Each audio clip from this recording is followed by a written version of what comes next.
Victime d'une importante affaire d'escroquerie, j'ai eu l'occasion de recevoir un certain nombre de documents concernant cette affaire, jusqu'au jour où j'ai été très interpellé par les conclusions d'un avocat adverse. Et ces conclusions m'ont attiré l'œil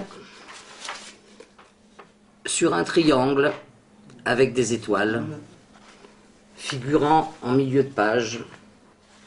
Je n'ai pas compris ce que ça signifiait, et pourtant j'en avais déjà vu dans bien d'autres jugements ou dans bien d'autres conclusions d'avocats.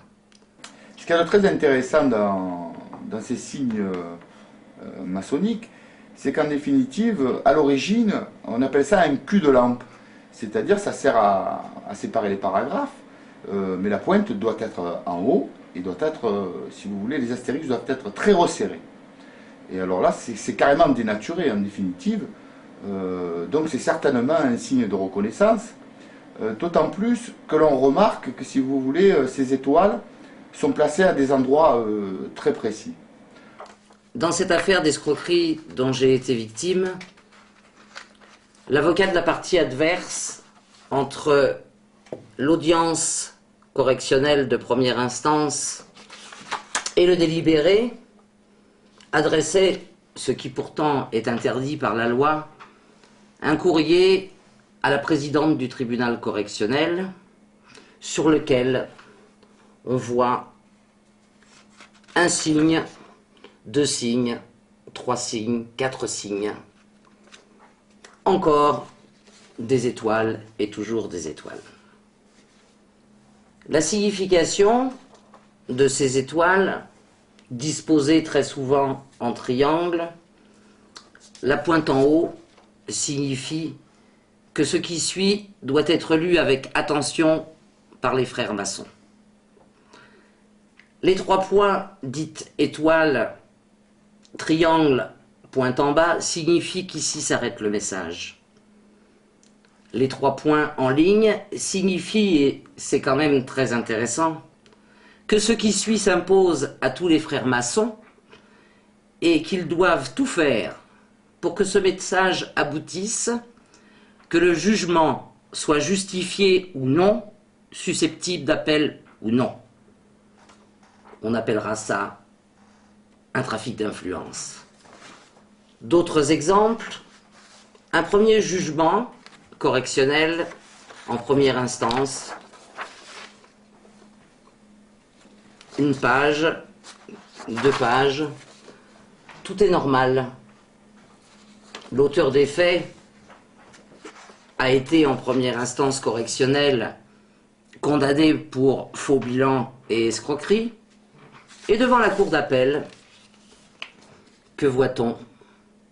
À 3 endroits différents. Là, ce sont des croix. Là encore, code qu'emploient certaines obédiences pour influencer tout simplement les magistrats. En cour d'appel, cela signifie que si la cassation en est saisie, les frères doivent bien sûr en tenir compte. Dans cette même affaire, ayant déposé une citation directe à l'encontre du commissaire aux comptes qui avait certifié le bilan, on a aussi d'autres repères dans l'ordonnance rendue par le juge d'instruction, 2 étoiles. Vous pourrez constater, et je vous invite à le faire, que sur ces ordonnances, souvent, vous avez bien évidemment une référence, entourée par 2 petits points. Là encore, ce sont des codes.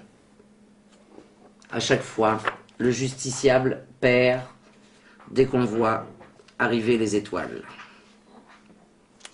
Dans d'autres conclusions d'avocats, en l'occurrence un avoué, qui s'avère d'ailleurs être le mien, lui aussi met 3 étoiles en ligne. Il s'agit d'un jeu de conclusion que la Cour aura pour procéder au jugement. Le mandataire liquidateur, dans ses conclusions, demande à être mis hors de cause et de condamner Madame Porteau à 1 000 euros en vertu de l'article 700 du nouveau Code de procédure civile. Alors que ce personnage a été condamné en première instance et par la Cour d'appel pour faux bilan.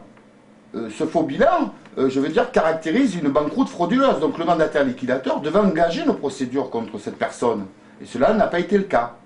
Alors ça peut être qualifié comme trafic d'influence, et c'est réprimé par le Code pénal, et notamment par l'article 432-11, qui punit de 10 ans d'emprisonnement et à 150 000 euros d'amende.